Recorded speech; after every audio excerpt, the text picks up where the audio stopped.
pessoal, sou o professor Luiz Felipe, de Geografia do Colégio Oficina do Estudante, e hoje vim conversar um pouco sobre a geopolítica da Copa do Mundo. 2018 foi ano de Copa, certamente você deve ter acompanhado a movimentação em torno desse mega evento esportivo, tendo ou não torcido pelo Brasil.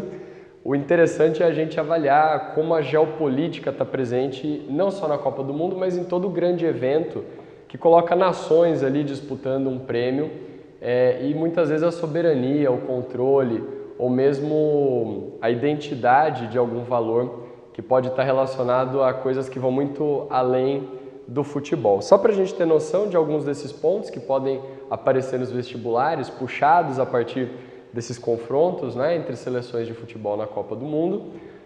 Temos, por exemplo, numa chave a presença da Rússia e da Arábia Saudita, duas nações que não têm tanta tradição no futebol, mas quando a gente pensa na geopolítica, as disputas ideológicas entre Rússia e Arábia Saudita nos trazem para a questão da Síria. Por que Síria? A Arábia Saudita é um país de governo islâmico sunita. O sunita é aquele grande grupo dentro do universo muçulmano que se rivaliza com os xiitas. Dentro do universo muçulmano, xiitas e sunitas, além de outros grupos, não se bicam historicamente. O Vladimir Putin, evidentemente do lado russo, apoia o presidente da Síria, Bashar al-Assad, que é xiita. Dessa forma, se indispondo no campo da geopolítica com países sunitas, como é o caso da Arábia Saudita. Outra chapa interessante, né? Outro grupo em que países aí que têm um histórico de conflitos e de relações geopolíticas intensas foi o grupo que reuniu Portugal e Espanha, vizinhos, formando ali a região da Península Ibérica, Marrocos e Irã. É interessante pensar que geograficamente Marrocos e Espanha estão muito próximos.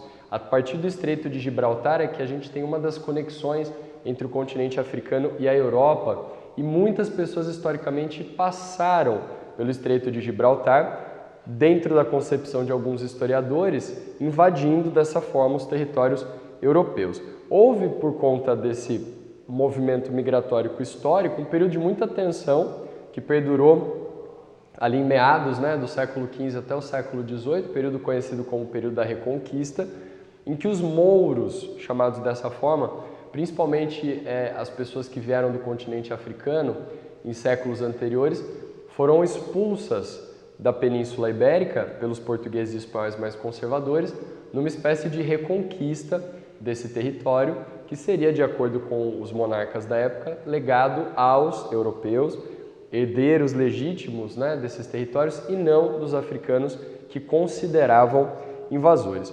O Irã é um outro país que não tem muita tradição no futebol, apesar de já ter aparecido outras vezes, não é uma grande potência, mas aparece dentro do contexto geopolítico até pela maneira como mudou o posicionamento em relação a outros países ao longo da história.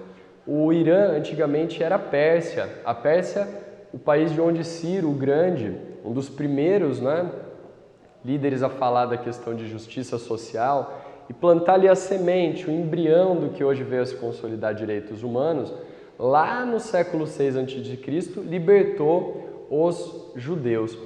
Nesse procedimento de libertação dos judeus, nasceu uma empatia entre o Irã, que no passado era a Pérsia, e os povos judeus, especialmente os povos então hebreus.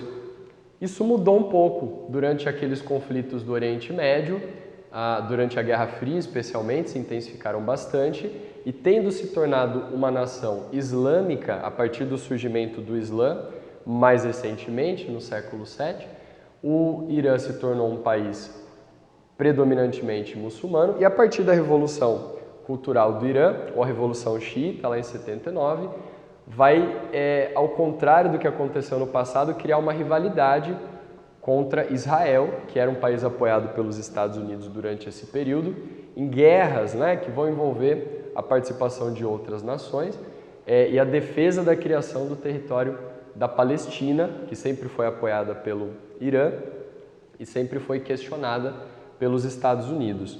Então, o Irã, que é um dos países que mais produz petróleo até hoje no planeta, é responsável pelos grandes choques do petróleo em 73 e 79, apareceu em campo, mas já é conhecido dentro dessas disputas, envolvendo especialmente os conflitos do Oriente Médio e a produção do petróleo.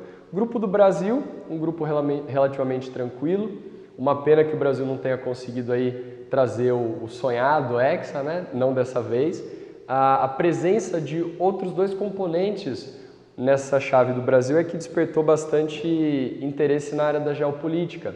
A Suíça, que tem 3 jogadores que nasceram na região de Kosovo, Shaqiri, Chaka e Valon, quando enfrentou a Sérvia, trouxe para o campo a questão do movimento separatista lá de Kosovo. Uma região bastante complicada do ponto de vista das guerras. A Sérvia nunca reconheceu a independência do país, que enfrentou uma guerra gravíssima durante os anos 90, que deixou mais de 10 mil pessoas mortas.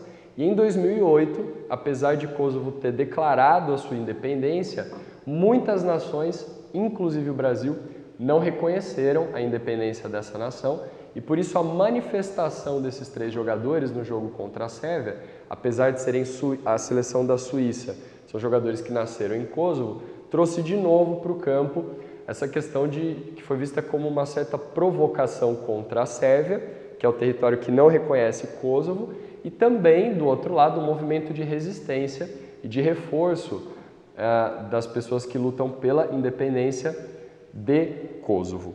No grupo G, 2 países europeus, 2 potências, né, que se enfrentaram em campo, já com muito mais tradição no futebol, a Bélgica e o Reino Unido, que não aparece como Reino Unido, aparece como Inglaterra.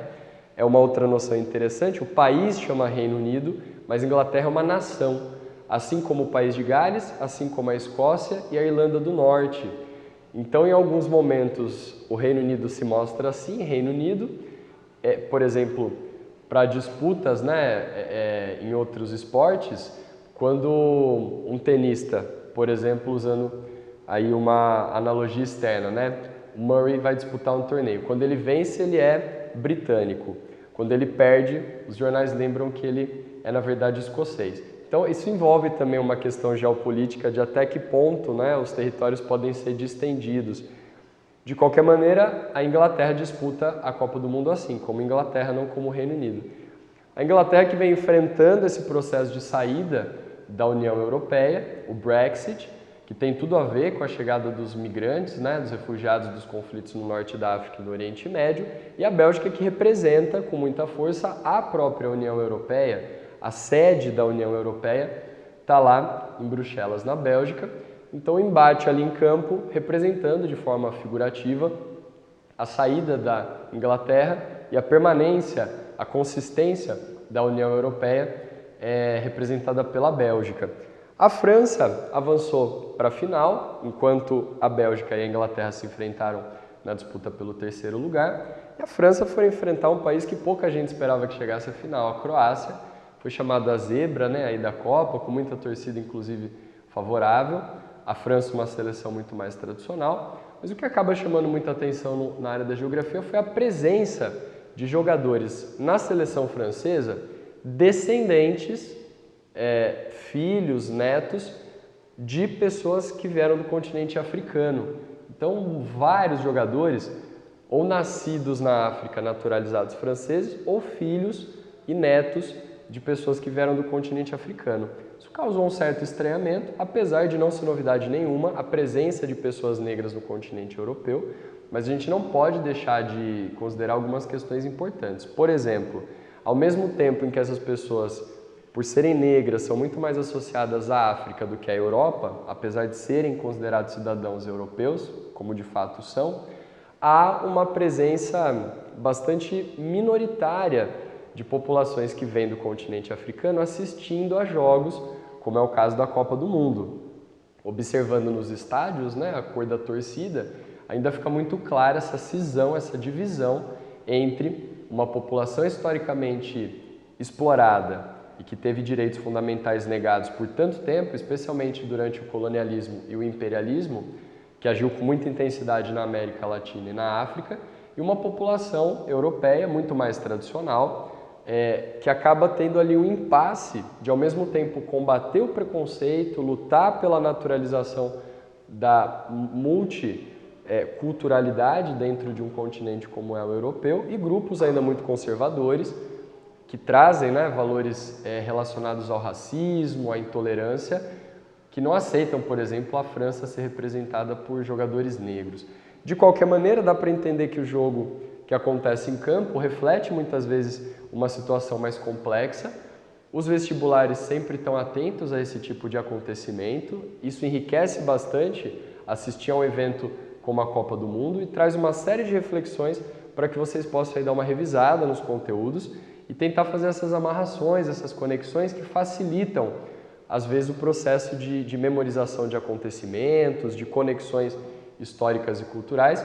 Pode ser uma forma, especialmente para quem gosta muito de futebol, de lembrar desses conteúdos relacionados à história, à geografia e a esse contexto que envolve uma disputa global, como é a Copa do Mundo. Não nos esqueçamos, um evento global que tem o esporte como mote, as seleções nacionais vestindo ali as camisas, mas as empresas transnacionais bancando todo o espetáculo, lucrando com toda a movimentação que acontece, seja pelos meios televisivos, pela internet, os patrocinadores ali em campo, às vezes até mais em evidência do que os próprios jogadores.